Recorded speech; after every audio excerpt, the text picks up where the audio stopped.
हाँ तो साथियों नमस्कार, कैसे हो आप लोग। उम्मीद है कि बहुत अच्छे होंगे, ऐसी मैं उम्मीद करता हूँ। अपना ध्यान रखना और जल्दी जल्दी देखो लाइव हो जाओ। कम से कम 10-15 बच्चे तो लाइव होने ही चाहिए, है कि नहीं। देखो आज हम कर रहे हैं फर्स्ट ईयर की 4 नंबर PDF हल, जिसमें चुंबक और कैपेसिटर के बारे में कुछ क्वेश्चन पूछे गए हैं, जिनको हम स्टेप बाय स्टेप क्या देंगे उत्तर। देखो जल्दी जल्दी लाइव हो जाओ। जेठालाल को बहुत दिन हो गए भाई आए हुए, बुला के लाओ उसको कहीं से,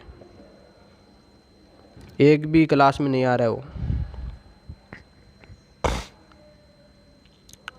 छोरा भी पहुंचा नहीं, बुला लिया। और हाँ तो देखो इसमें पहले क्वेश्चन में थोड़ी मिस्टेक थी, इसलिए हमने 2 नंबर का क्वेश्चन निकाला है, जिसमें दिया गया है कि धारिता की इकाई क्या है। तो देखो धारिता की जो इकाई होती है वो क्या होती है, फेरड। क्या होती है, फेरड। धारिता की इकाई क्या होती है भाई, फेरड। हमेशा ध्यान रखना कि धारिता की इकाई होती है फेरड। कैपेसिटर का होता है फेराड और इसकी होती है फेरड। हमारा नेक्स्ट क्वेश्चन है कि एक संधारित्र का धारिता मान क्या होगा यदि 35 वोल्ट के लिए 0.5 कूलम आवेश की आवश्यकता हो। तो इसका राइट आंसर होगा 0.014 फेरड। अब हमारा नेक्स्ट क्वेश्चन है 4 नंबर, जिसमें दिया गया है कि संधारित्र के मान को कैसे कम किया जा सकता है। पहले तो मेरे को ये बताओ कि संधारित्र का उपयोग कहाँ किया जाता है। जल्दी जल्दी कमेंट में मेरे को बताओ। देखते हैं कौन बताता है भाई। संधारित्र का उपयोग कहाँ किया जाता है, ये बताओ। बताओ भाई बताओ। हाँ बिल्कुल, फैन जो बता रहे हैं वो बिल्कुल सही है। फैन या पंखा जो हमारे घरों में आम तौर पर यूज होता है, आम तौर नहीं भाई, आम तौर, है ना। बहुत दिनों से आप आम तौर पढ़ रहे हैं, आम तौर नहीं है, आम तोड़ नहीं है, आम तौर, है ना। संधारित्र जो होता है, देखो हम किसी दुकान में जाते हैं इलेक्ट्रिकल की में और जाके बोलते हैं पंखे का सेल दो, ये इसकी सही परिभाषा नहीं है। हमें बोलना चाहिए कि हमें फैन का संधारित्र चाहिए, है ना। 2.5 माइक्रोफेरेड का हो, 3.5 का हो, है ना, 7 का हो, 8 का हो, 16 का हो, ये अलग अलग इसके क्या होते हैं, मान होते हैं। तो पंखे में जो यूज लिया जाता है वो कैपेसिटर होता है या संधारित्र जिसको हम बोलते हैं, शेल उसको नहीं कह सकते हैं। समझ गए बात को।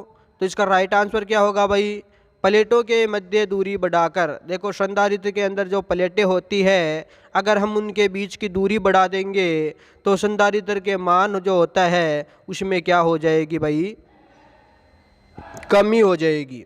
देखो 2 व्यक्ति पास में होकर जब बात करेंगे तो अच्छे से सुनाई देगा, और वही कुछ दूर जाकर बातें करेंगे तो सुनने में क्या होगी भाई, तकलीफ होगी। होगी कि नहीं होगी। तो यही है, जब प्लेटों की बीच की दूरी बढ़ा देंगे तो उसके मान में क्या आ जाएगी भाई, कमी आ जाएगी। देखो जाहिर सी बात है। अगला हमारा नेक्स्ट क्वेश्चन है कि पराचुंबकीय पदार्थ कौन सा है। पराचुंबकीय पदार्थ कौन सा है। पराचुंबकीय पदार्थ वो होता है जिसमें चुंबकत्व बिल्कुल भी नहीं होता है, जिसमें चुंबकत्व क्या नहीं होता है। चाय लिया आगे लिया ही आज के तो काल खाने पीना चाय रात ये आगे माँ बीर जी घटे ऊपर ही है। ये आगे आज नहीं, आज लिया चाय लाइट हो गई पर हाँ। के कॉलेज में जा कर चलो कोई बात नहीं। देखो चाय आ गई है, अब आराम से चाय की चुस्की लेते हुए चाय पियेंगे। महावीर जी पता नहीं ऊपर क्या करते हैं, बार बार चले जाते हैं छोड़ के, पता नहीं क्या कर रहे हैं। सर्दी का मौसम है भाई, चले जाते हैं क्या है। अरे दांत क्या निकाल रहे हो, चलो बताओ इसको। इनमें से कौन सा है जो पराचुंबकीय, मतलब जिसमें चुंबक के बिल्कुल भी गुण नहीं पाए जाते हैं? देखो वायु में क्या होता है, वायु के अंदर आयरन यानी लोहे की कुछ मात्रा होती है। इस्पात में भी देखो थोड़ी बहुत चुंबक की मात्रा होती है जिसको चुंबक आकर्षण कर सकती है। प्लेटिनम को भी कुछ ना कुछ कर सकती है। लेकिन जल एक ऐसी चीज़ है जिसमें चुंबक की बिल्कुल भी क्या नहीं होती भाई, मात्रा नहीं होती शुद्ध जल के अंदर। तो इसमें राइट आंसर जल।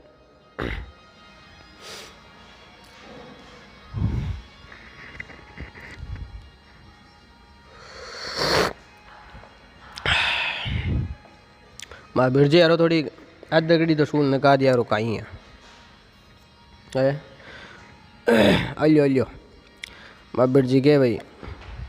अब देखो 6 नंबर हमारा क्वेश्चन है कि कौन सा कारक विद्युत चुंबक की ध्रुवीयता को प्रभावित करता है? तो राइट आंसर हो जाएगी धारा की दिशा। यानी कौन सा कारक है जो विद्युत चुंबक की ध्रुवीयता को प्रभावित करता है? देखो अगर हम चालक तार के अंदर धारा प्रवाहित करते हैं तो उसके अंदर क्या बनता है, चुंबकीय क्षेत्र बनता है। अगर हम उस धारा की दिशा को बदल देंगे, है ना, जिस तरफ से धारा दे रहे हैं उस तरफ से ना देकर उसकी विपरीत दिशा से धारा देंगे तो क्या होगा भाई, जो चुंबक के ध्रुव होते हैं उनकी दिशा क्या हो जाएगी, बदल जाएगी। तो धारा की दिशा को हम बदल कर चुंबक के दोनों ध्रुवों को क्या कर सकते हैं, बदल सकते हैं। एक तरफ एन है एक तरफ एस है ना, और विपरीत दिशा से धारा देंगे तो इस तरफ एस हो जाएगा और एक तरफ एन हो जाएगा। हो गया ना उल्टा।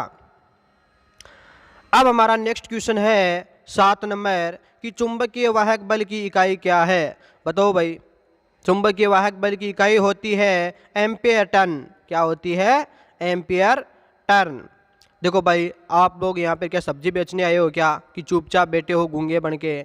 अगर आपको ऑप्शन दिख रहा है या ऑप्शन आ रहा है तो कम से कम ऑप्शन का कमेंट तो करो कि हाँ ये इसमें ऑप्शन होगा, ताकि हमारा भी थोड़ा बहुत हौसला बढ़ता रहे कि चलो बच्चे पढ़ तो रहे हैं, है ना। थोड़ी मस्ती करने के लिए थोड़े आए हो यहाँ पे, पढ़ने के लिए आए हो ना, सब्जी पूड़ी बेचने के लिए आए हो यहाँ। तो हमें कमेंट करते रहे ताकि मुझे पता चलता रहे कि कौन बच्चा मेरे साथ जुड़ा हुआ है और कौन नहीं जुड़ा हुआ है। देखो पढ़ोगे तो आराम से पास हो जाओगे, नहीं पढ़ोगे तो बैठे रहोगे। यह आपके पास 10 दिन का टाइम है। 10 दिन अगर आप अच्छी तरह से पढ़ लेते हो तो आप अच्छे नंबरों से क्या हो जाओगे, पास। अच्छे नंबरों से पास हो जाओगे अगर 10 दिन टाइम टू टाइम क्लास लेके पढ़ लिए तो, वरना ऐसे फिर बैठे रहोगे। आपका भविष्य आपके हाथ में है, किसी दूसरे के हाथ में नहीं है। देखो आपकी सफलता सिर्फ और सिर्फ आपके हाथ में है। आपको देखो बच्चों को एक बार डेमो दिलाया था ना सफलता वाला, तो आपकी सफलता सिर्फ आपके हाथ में है, दूसरे के किसी के हाथ में नहीं है। सिर्फ आपके हाथ में आपकी सफलता है। आप क्या करो क्या ना करो यह आपकी मर्जी है। सफलता को जाने दो नहीं जाने दो। अगला हमारा क्वेश्चन है कि परमियंस की इकाई क्या है? बताओ भाई परमियंस की इकाई क्या है? Weber ampere turns. देखो वेबर एम्पेयर टन किसकी है? परमियंस की इकाई। 9 नंबर हमारा क्वेश्चन है कि परिनालिका, परिनालिका, परिनालिका मतलब होता है पाइप। अरे परिनालिका का मतलब होता है पाइप, खोखला पाइप जो बीच में छेद होता है ना, बीच वाला छेद। एक पाइप है और उसमें बीच में छेद होता है जो क्या होता है, अंदर से खोखला होता है। उस पाइप की बात कर रहा है ये परिनालिका में, है ना। परिनालिका मतलब लोहे का पाइप, वो भी क्या, अंदर से खोखला। परिनालिका है ना, बीच में छेद वाला। परिनालिका में कुंडली क्षेत्र की दिशा खोजने के लिए कौन सा नियम लागू किया जाता है? राइट आंसर बी, दाहिने हथेली का नियम।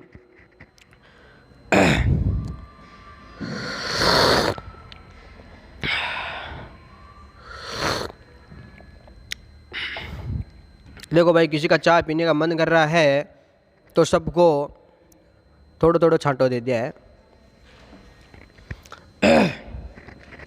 दाहिने हथेली का नियम देखो एक नियम है जिसको दाहिने हाथ से एक पाइप को पकड़ा जाता है, अंगूठा नीचे की ओर रहता है और अंगुलियां चुंबकीय क्षेत्र को दर्शाती है, और अंगूठा किसको दर्शाता है? धारा को। उस वाले नियम की ये बात कर रहा है।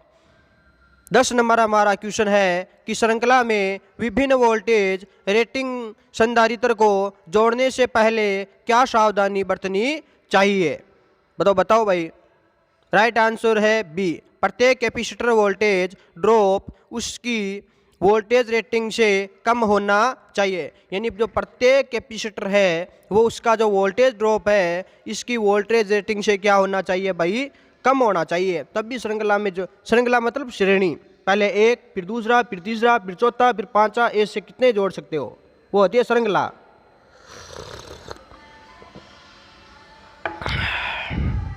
नेक्स्ट क्वेश्चन निकालो भाई, निकालो। इसका आंसर बताओ भाई। कौन सा पदार्थ अनुचुंबकीय पदार्थ है? बताओ भाई। देखो काशी क्या है कि थोड़ी सर्दी वगैरह का मौसम है तो काशी आना भी जायज़ सी बात है कि नहीं? अनुचुंबकीय पदार्थ का मतलब ये होता है कि जिसमें क्या नहीं हो, चुंबक। तांबे में कभी भी चुंबक नहीं होती है। क्या है इसमें? कौन सा पदार्थ अनुचुंबकीय पदार्थ है? देखो भाई ये क्वेश्चन मेरे थोड़ी मिस्टेक लग रही है, इसमें थोड़ी मिस्टेक लग रही है मेरे को, लेकिन निमिक की पीडीएफ है, इसमें जो आंसर दिया गया है वही आपको क्या करना है, सही मानना है ना?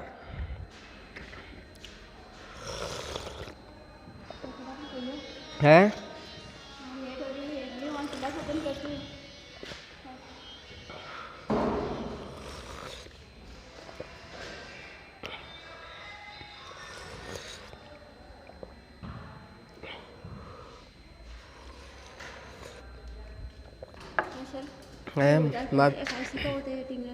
है बे तो ऊपर ही बैठे दिखे माँ बीर जी तो नहीं है क्या? चलो तो देखो जो निमी की पीडीएफ में जो क्वेश्चन दिया हुआ होता है वो ही राइट माना जाता है ना?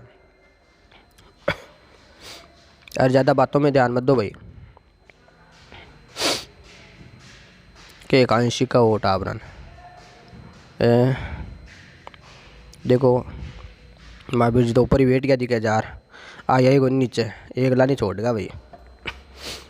क्या है देखो, महावीर जिसके नाम में वीर लगा हुआ होता है ना वो रुकता नहीं है किसी से, है कि नहीं? और मैं थोड़ा रोक सकूंगा भाई। तो देखो जल्दी जल्दी पीडीएफ करते हैं हल, और उसके बाद में मेरे को भी लाइव ख़त्म करने के बाद है ना घर की ओर निकलना है। देखो 12 क्वेश्चन है। बी एच वक्र में अक्ष द्वारा अंकित भाग का नाम क्या है? अक्ष के रूप में जो आपको चिन्हित भाग दिख रहा है, अगला क्या पूछ रहा है? उसका नाम पूछ रहा है। उसका नाम है कोएसिविटी। Right answer A. ये देखो एक लूप होता है चुंबक के लिए, है ना, जो आपने कॉपी में बनाया हुआ है तो आराम से उसको देखो, नहीं बनाया हुआ है तो किताब में देखो। क्या है कि जो रेगुलर बच्चे आ रहे हैं उनको तो पता है, और जो एक भी दिन कॉलेज नहीं आया है उसके लिए एक ये अटचपटी चीज़ है कि नहीं? अगला हमारा क्वेश्चन है 13 नंबर कि विद्युत परिपथ में चालकता के लिए चुंबकीय परिपथ में समान शब्द क्या है? Right answer B, permeance. क्या है भाई? परमियंस। जिस प्रकार ऐसे होता है ना रिएक्टेंस, है ना, उसी तरह है परमियंस। अगला क्वेश्चन है 14 नंबर, रिलक्टेंस की इकाई क्या है? बताओ भाई। देखो अभी नाम बोला है मैंने रिलक्टेंस और ये आ गया। रिलक्टेंस की इकाई क्या है भाई? रिलक्टेंस की इकाई होती है एम्पियर टर्न प्रति weber. Next question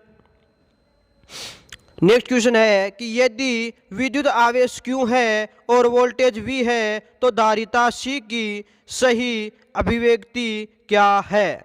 right answer है C बराबर Q बटा V। नेक्स्ट क्वेश्चन देखो ये सूत्र है। नेक्स्ट क्वेश्चन है 16 नंबर कि आप एक विद्युत चुंबक की खींचने की ताकत कैसे बढ़ा सकते हैं? बताओ भाई कैसे बढ़ा सकते हैं?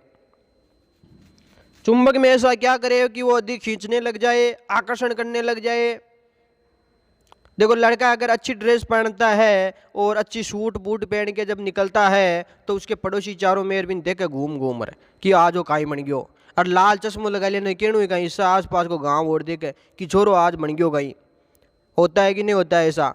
तो उसकी ओर क्या हो रहा है, सबका ध्यान आकर्षित हो रहा है। अरे नहीं हो रहा है क्या? जैसे कि हमारे कॉलेज में आता है दीपक नाम है ना, दीपक मेघवाल, जब वो कटिंग करा के ऐसे ऐसे आता है ना तो सबका ध्यान आकर्षित होता है बच्चों का कि ये कौन सी कटिंग करा के आ गया, इंग्लैंड से आया है कि नेपाल से आया है, ऐसा लगता है। तो भाई कटिंग सुधारो अपनी। तो देखो, अरे कोई बात नहीं, चलो बताओ जल्दी बताओ। देखो चुंबक है उसकी खींचने की ताकत कैसे बढ़ा सकते हैं? जब चुंबकीय क्षेत्र की तीव्रता बढ़ाएंगे तो क्या होगा, उसकी खींचने की ताकत भी क्या बढ़ेगी, बढ़ जाएगी। देखो पहले 3 रेखाएं चल रही है, अगर उसी जगह 20 रेखाएं चलने लग जाएगी तो क्या होगा, उसकी चुंबकीय क्षेत्र की तीव्रता बढ़ जाएगी। और चुंबकीय तीव्रता बढ़ जाएगी तो क्या हो जाएगा, उसका आकर्षण करने का ताकत भी क्या हो जाएगी भाई, बढ़ जाएगी। नेक्स्ट हमारा क्वेश्चन है 17 नंबर। फलक्स धनत्व हमेशा चुंबकीय बल से पीछे रहता है, किसके परिभाषित करता है, किसको परिभाषित करता है? राइट आंसर है हिस्टेरिस हानि। देखो हानियां होती है, ये हिस्टेरिस हानि को क्या करता है, प्रदर्शित कर रहा है। समझ गए बात को, ये हानि है। 18 नंबर क्वेश्चन है कि चुंबकीय क्षेत्र में रखी गई आसपास की धातु पर क्या प्रभाव पड़ता है? कि चुंबक क्षेत्र में रखी गई आसपास की धातु पर क्या प्रभाव पड़ता है, क्या प्रभाव पड़ता है भाई? देखो जैसे कि मैंने आपको बताया कि दीपक जब आता है कटिंग करा के तो सभी क्लास के लड़के उसको देखते हैं कि ये क्या करा के आ गया, ऐसी कटिंग है। यानी एक कटोरा लेते हैं, उस कटोरे को सिर पर रख के चारी मेर से जब बाल काट देते हैं ना तो अजीब सा लगता है, वो नहीं लगता है क्या? लगता है ना सबको अजीब से। तो क्या होता है, सब जब उसको देखते हैं तो कई बच्चे ये सोचते हैं कि क्यों ना ऐसी कटिंग में भी करवा लूँ। फिर उसको देखकर दूसरा सोचता है क्यों ना मैं भी करवा लूँ। फिर तीसरा सोचता है मैं भी करवा लूँ।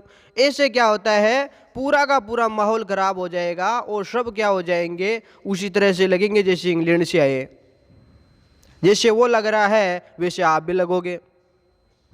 तो इसमें भी ऐसा ही होता है कि जब चुंबकीय क्षेत्र, देखो चुंबकीय क्षेत्र है, एक क्षेत्र बना हुआ है। देखो जहाँ दीपक बैठा हुआ है उस साइड में क्या बना हुआ है, एक क्षेत्र बना हुआ है, यानी उसका क्या है, एक एरिया बन गया। अब उस एरिया में जो बैठेगा क्या करेगा, वो भी उस जैसा हो जाएगा। देखो एक कहावत तो आपने सुनी होगी कि काला गड़ा का गन्ना बेटे ना कालो रंग लाग जाए, कि काला गड़ा का गन्ना बेटे ना कहीं लाग जाए, कालो रंग लाग जाए।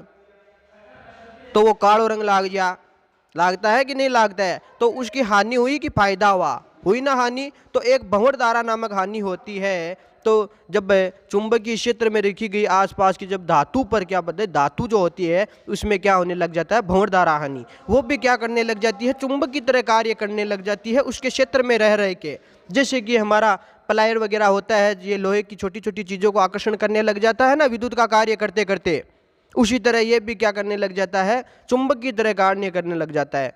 तो ये कौन सी हानि हो गई, भंवर धारा हानि। अगला हमारा नेक्स्ट क्वेश्चन है 19 नंबर, निकालो भाई। देखो मातृभाषा है हमारी, ये भाषा अगर समझ में जिसको नहीं आ रही है तो देखो हिंदी बोलने की कोशिश कर रहे हैं। कई लोग बाड़मेर से हैं, कई जो है जैसलमेर से हैं, उनको देखो लैंग्वेज में थोड़ा फ़र्क आ जाएगा, फ़र्क नज़र आएगा तो उनको समझने में थोड़ी तकलीफ होगी। लेकिन जो पास में नागौर साइड से हैं, इधर से हैं, उनको क्या होगा, इस भाषा में तकलीफ कम होगी। तो देखो आप अगर 1-2 वीडियो देखोगे तो आपको समझ में जो है भाषा आराम से आने लग जाएगी।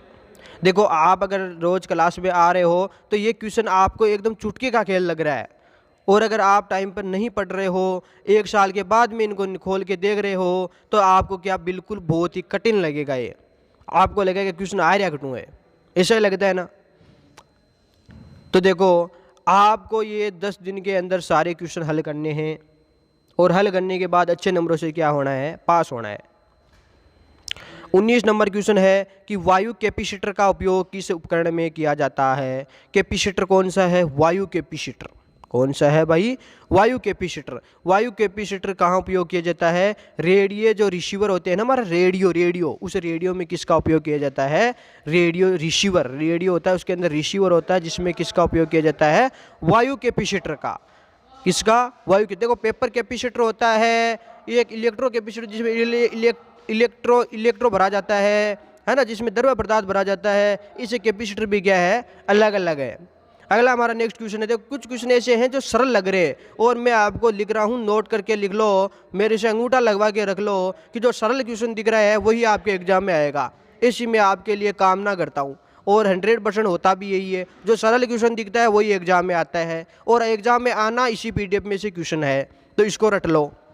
20 नंबर क्वेश्चन क्या है बच्चों, देखो बेटा, मैं आपको पढ़ा सकता हूँ, मैं आपको आगे बढ़ने के लिए प्रेरित कर सकता हूँ। बढ़ना आपको पड़ेगा, पढ़ना आपको पड़ेगा, काम करना आपको पड़ेगा। अरे सर जी तो काम कर सी, थोड़ा बहुत तो ही करो, 100 काम सर जी को नहीं करवासियोगे, पढ़ो तो भी इसको है तरक्की की सर जी माँ तो ओ काम ते ही करो है, पढ़ो चुपचाप। आप देखो 20 नंबर क्वेश्चन है कि पराचुंब, अरे कौन, अरे नीचे कमेंट कौन कर रहा है, क्या लिख रहा है। देखो भाई कमेंट सही करो थोड़े, ऐसे जो हमारे क्वेश्चन चल रहे हैं उनसे रिलेटेड कमेंट करो, बाहर के कमेंट करने में कोई फ़ायदा नहीं है। ये दर्शा रहे हैं वो आप कि आप बिल्कुल भी पढ़ नहीं रहे हो, सिर्फ कमेंट करने के लिए आए हो, तो कमेंट भी अच्छे करो। अब बिल्कुल सही है कमेंट, भाई बच्चे हो, हाँ चलो कमेंट भी कर सकते हो, बच्चे हो, अभी नहीं करोगे तो कब करोगे। लेकिन देखो आपको वीडियो अच्छा लग रहा है तो जितने लाइक हो कम से कम उतने तो इसके ऊपर लाइक मिलने चाहिए कि नहीं मिलने चाहिए, मिलने चाहिए ना, तो लाइक कर दो, जल्दी जल्दी लाइक कर दो भाई। अब देखो 20 नंबर क्वेश्चन है कि पराचुंबकीय पदार्थ कौन सा है। कौन सा है भाई, लकड़ी। अरे पराचुंबकीय पदार्थ कौन सा है, लकड़ी। लकड़ी के अंदर कभी चुंबक देखी है क्या, अरे लकड़ी के माँ कोई डोबा फुटेड़ा है देखा नहीं, चुंबक दिखे, डोबा साफता है देखा, लकड़ी में चुंबक कौन दिखे। तो देखो एकदम सिंपल क्वेश्चन है और ये एग्जाम में पक्का आएगा, लिख के ले लो। कोई बच्चे सोच रहे लकड़ी में चुंबक हुए, तो लकड़ी में चुंबक भी नहीं दी देखा, काई फुटेड़ा है, डोबा साफता है देखा, तो लकड़ी में चुंबक दिक्कत है, फूट में कोई चुंबक हुई ली। निकिल होगा, प्लेटिनम होगा, मैग्नीन होगा, इनमें क्या मिल जाएगा, थोड़ी बहुत चुंबक के अंश मिल जाएंगे, चुंबक नहीं होती है, चुंबक के अंश मिल जाएंगे। लेकिन लकड़ी में कौन सी चुंबक मिलेगी भाई, नहीं मिलेगी ना। तो इसमें राइट आंसर ए करो। 21 नंबर क्वेश्चन है कि फ्लक्स घनत्व की एसआई इकाई क्या है। फ्लक्स घनत्व की एसआई इकाई होती है टेस्ला। टेस्ला कार होती है एक, टेस्ला कार है को नहीं, टेस्ला हाँ, एकदम बिना ड्राइवर चला है, गोली बुनेड़ी भाई।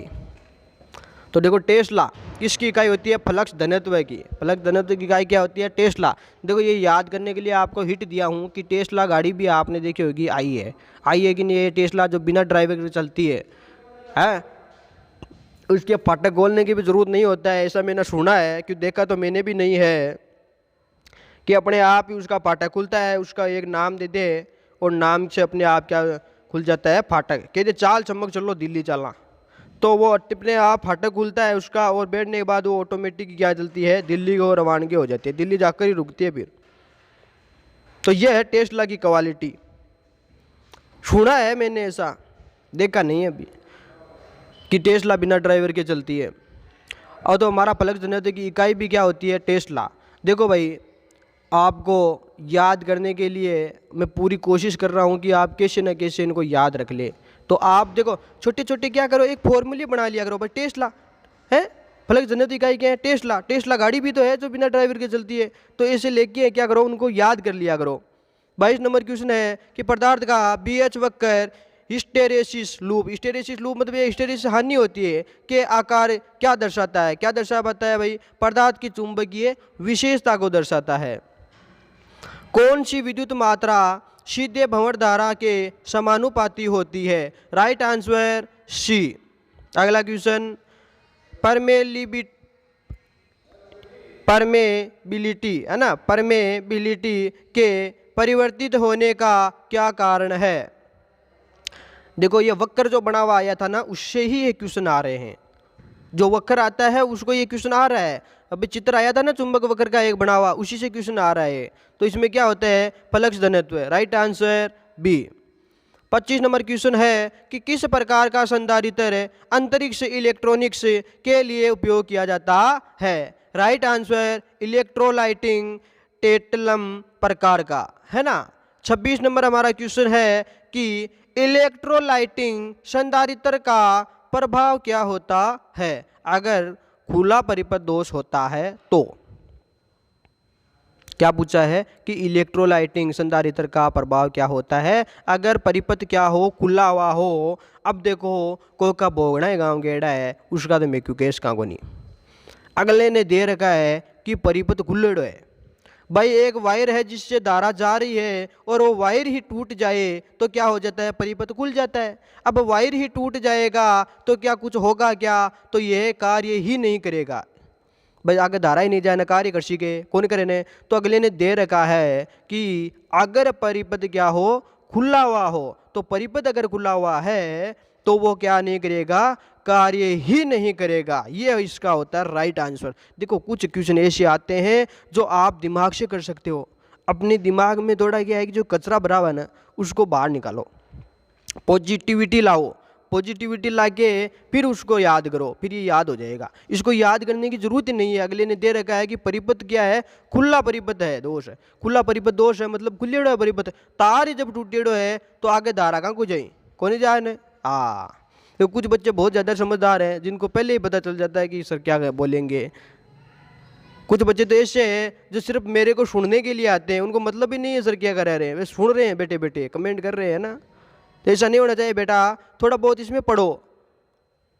जितना हो सकता है मैं आपको याद कराने की उतनी कोशिश बिल्कुल कर रहा हूँ, वरना क्या जरूरत है हमारे आपको बार बार पढ़ाने की, है ना। बार बार इसीलिए रिवीजन करा रहा हूँ कि आपकी कुछ ना कुछ काम की चीज़ आपके अटक जाए कहीं ना कहीं से। अगला क्वेश्चन है कि यदि संधारित्र में प्लेटों की दूरी कम हो जाती है तो धारिता के मान में क्या परिवर्तन आ जाता है। देखो क्वेश्चन डबल बार रिपीट हो गया है। एक हमारा क्वेश्चन था जिसमें दिया गया था कि संधारित्र मतलब क्या होता है, पंगाड़ो सेल थे। याद कर लियो कि संधारित्र का मतलब होता है पंगाड़ो सेल, लेकिन पंखे में जो यूज किया जाता है वो क्या होता है बेटा, संधारित्र होता है। उसको कैपेसिटर बोलते हैं और उनमें क्या होती है, प्लेटें होती है। अगर प्लेटों की दूरी हम बढ़ा दी जाएगी तो धारिता का मान क्या हो जाएगा बेटा, दूरी बढ़ा दी जाएगी तो धारिता का मान भी क्या हो जाएगा बेटा, कम हो जाएगा। लेकिन इसमें ऐसा था पिछले क्वेश्चन में। इस क्वेश्चन में पूछ रहा है कि प्लेटों की दूरी बेटा कम की जा रही है, तो कम की जा रही है तो क्या हो जाएगा, धारिता का मान भी बढ़ जाएगा। देखो पीछे क्वेश्चन करवाया है, बी करवाया है, तो ये देखो दोनों क्वेश्चन है, दोनों याद होने चाहिए। दोनों में से एक क्वेश्चन पक्का आएगा।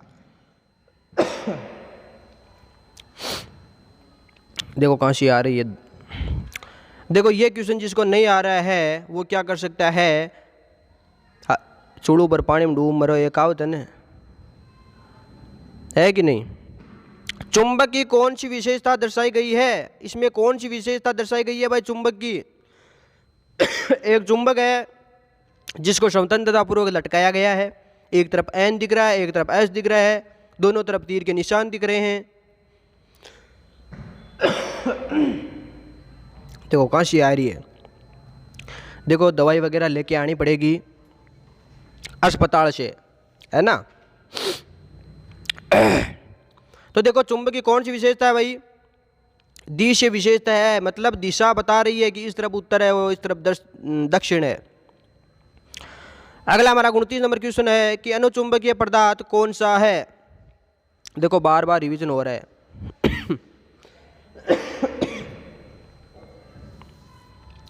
इसमें क्या है, ए 30 नंबर हमारा क्वेश्चन है कि चुंबकीकरण की किस विधि का उपयोग वाणिज्यिक उद्देश्य हेतु स्थायी चुंबक बनाने के लिए किया जाता है। राइट आंसर ए प्रेरण विधि। देखो 4-5 क्वेश्चन और बच्चे हैं, जल्दी जल्दी कर लो। क्वेश्चन नंबर 31 है कि यदि घुमावों के बीच की दूरी बढ़ती है तो प्रेरण का प्रभाव क्या है, क्या होगा, बढ़ेगा। अगला क्वेश्चन है देखो तबीयत में थोड़ा ख़राबी आ गई है। देखो जब मेरी तबीयत ख़राब होकर ही मैं आपको पढ़ा रहा हूँ तो आपकी तबीयत तो सही है, कम से कम आप तो पढ़ सकते हो ना। बेटा आपके लिए कर रहे हैं, किसी और के लिए नहीं कर रहे हैं, तो अच्छी तरीके से इनको पढ़ लो। बार बार यही बात मैं बोलता हूँ। और है ना अगला क्वेश्चन है कि संधारित्र में धारिता का मान किस कारक के द्वारा निर्धारित हो रहा है। तो प्लेटों का क्षेत्रफल। देखो कितना बार बता दिया कि प्लेटों के जो बीच का क्षेत्रफल होता है या तो घटा दो या बढ़ा दो। तो धारिता का मान जो होता है वो कैसे होता है, प्लेटों पर निर्भर करता है। बेटा करता है कि नहीं करता है, किस पर करता है, प्लेटों की क्षेत्रफल पर निर्भर करता है। ठीक है, right answer A. 33 number question है कि आरएफ युग्मन परिपथ में किस प्रकार के कैपेसिटर का उपयोग किया जाता है। तो ये राइट आंसर होगा मोनोलिथिक। कौन सा होगा, मोनोलिथिक। तो देखो 33 क्वेश्चन थे हमारे जो हमने सफलतापूर्वक पूर्ण किए हैं। और अब हम अपनी क्लास को विराम देते हैं। नेक्स्ट सेम टाइम आप क्या करो, क्लास लेने आ जाना बेटा। अच्छे से पढ़ो, अच्छे नंबर लाओ, खूब अपने माता पिता का नाम रोशन करो, अपना नाम रोशन करो और खूब आगे तक बढ़ो। अपने माता पिता की खूब सेवा करो, है ना। आप भी तो उनकी बुढ़ापे की लकड़ी हो और थे ही 400 न किए पार पड़सी। सही है गलत है। और जो भी काम करते हो उस काम को बेटा अच्छे से करो। किसी भी काम में बुराई नहीं है। काम कोई छोटा नहीं होता है, कोई बड़ा नहीं होता है, काम काम होता है। ठीक है, पढ़ रहे हो अच्छी बात है, डिप्लोमा कर रहे हो अच्छी बात है। आपके पास डिप्लोमा आएगा, आपके पास डिग्री आएगी, क्वालिटी आएगी, टैलेंट आएगा, तो आप भी टैलेंट के पैसे लोगे, है ना। किसी के दबेले में नहीं, टैलेंट के फिर आपको पैसे लेने हैं। इसलिए कहता हूँ कि टैलेंट बढ़ाओ बेटा, टैलेंट। तो आपका बहुत बहुत शुक्रिया, आपका बहुत बहुत धन्यवाद कि आप हमारे पास पढ़ने के लिए आए, है ना। हम सौभाग्यशाली है कि आप हमारे पास पढ़ने के लिए आए बेटा। अच्छे से पढ़ो, खूब मेहनत करो और खूब आगे बढ़ो। तो जय भारत, जय हिंद। अब आपकी देखो महावीर जी को क्लास आपकी देखो डीजल की लग रही है, तो डीजल वाले जो बच्चे हैं वो दोनों क्लास अटेंड किया करो, क्योंकि दोनों में से क्वेश्चन आते हैं बेटा। आपके टूल वगैरह भी आते हैं और डीजल का सामान है जो टूल से ही तो है, और है ही क्या डीजल में, है ना। डीजल देना, डीजल निकालना वो आपको सिखा ही रहे होंगे, तो आराम से उनसे सीखो। और देखो आज अच्छे खासे बच्चे जुड़े हुए हैं, बहुत अच्छी बात है। जिनको पढ़ना है वो पढ़ रहे हैं, जिनको नहीं पढ़ना है वो नहीं जुड़ रहे हैं। ज़बरदस्ती किसी को थोड़ा पढ़ा सकते हैं। जिसके पढ़ने के मन में होगी उसी को हम क्या कर सकते हैं, पढ़ा सकते हैं। तो देखो अब हम अगले नेक्स्ट टाइम सेम टाइम आपको आना है और क्लास लेना है। अगर आप तैयारी वगैरह कर रहे हो तो वहाँ भी आपके ये क्वेश्चन अच्छे काम में आ जाएंगे। ठीक है, धन्यवाद।